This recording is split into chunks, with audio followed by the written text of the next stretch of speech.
Chers téléspectateurs du micro du Pasteur Bobo, une journée spéciale ici à Bruxelles, Sainte-Catherine. Nous sommes avec la diaspora chichote, hein? Aïcha Izo. Bonjour. Bonjour. Comment vous portez? Je me porte très bien. Pourquoi vous avez tenu à être maître aujourd'hui ici le 8 mars?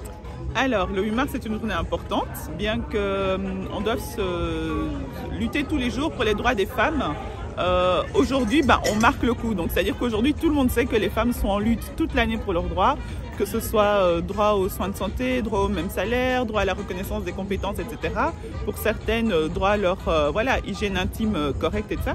Donc, pour moi, il était important de venir soutenir tout d'abord Nénette et puis rencontrer toutes ces femmes donc, qui œuvrent au quotidien pour leur survie, la survie des enfants, la dignité, pour s'épanouir. On sait que les commerces informels sont tenus majoritairement par des femmes. Donc en plus de leur travail formel, elles ont toujours une activité à côté pour subvenir à leurs besoins, pour mettre de l'argent de côté pour les enfants, etc. Et donc je pense que c'est bien de le valoriser et de venir soutenir, goûter la nourriture, faire des interviews aussi pour la diaspora chuchote. Une femme qui fait des interviews avec sa caméra. Oui, c'est ça. J'ai aussi un média, donc c'est une passion, le média pour moi, la radio tout d'abord, mais aussi la création de capsules, de vidéos pour valoriser les gens en fait. T'as commencé quand?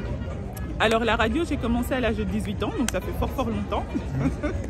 Et puis après, j'ai enchaîné avec la facilité d'accès à Internet. J'ai enchaîné avec un web média qu'on retrouve sur YouTube, Facebook, Instagram et moyennement TikTok avec un site Internet aussi. Et vous interviewez qui? Alors, je fais l'interview des femmes. J'ai eu coach Suzanne tout à l'heure qui fait de la nourriture sénégalaise qui nourrit mais qui soigne aussi. Là, j'ai interviewé des mamans qui nous font des samoussas aux fruits de mer que je ne connaissais pas du tout. Et puis, j'ai découvert un média qui s'appelle Wenge Media et une femme algérienne en début de marché, donc qui célèbre son africanité avec d'autres femmes africaines et qui est là pour remercier cette cohésion entre l'Afrique subsaharienne et l'Afrique du Nord. Un petit mot pour les femmes d'Ukraine. En Ukraine, il y a des femmes qui meurent maintenant qu'on parle. Au Congo, c'est encore pire. Vous dites quoi? Alors, j'adresserai ce mot pas justement qu'aux femmes d'Ukraine, mais aux femmes en général.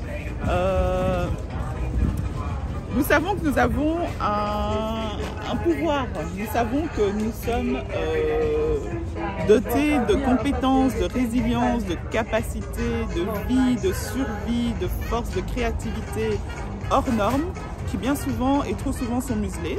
Donc n'ayons plus peur en fait, juste d'être nous-mêmes, de nous exprimer et d'affirmer notre plein potentiel, notre pleine puissance. Parce que, on le dit souvent de manière très bateau, mais clairement la femme c'est le monde. Et le jour où les femmes baissent les bras, en fait le monde s'écroule. Donc mesdames, soyons sûres de notre valeur et continuons ce que nous avons à faire sans honte et sans complexe. Voilà. Merci beaucoup. Avec plaisir.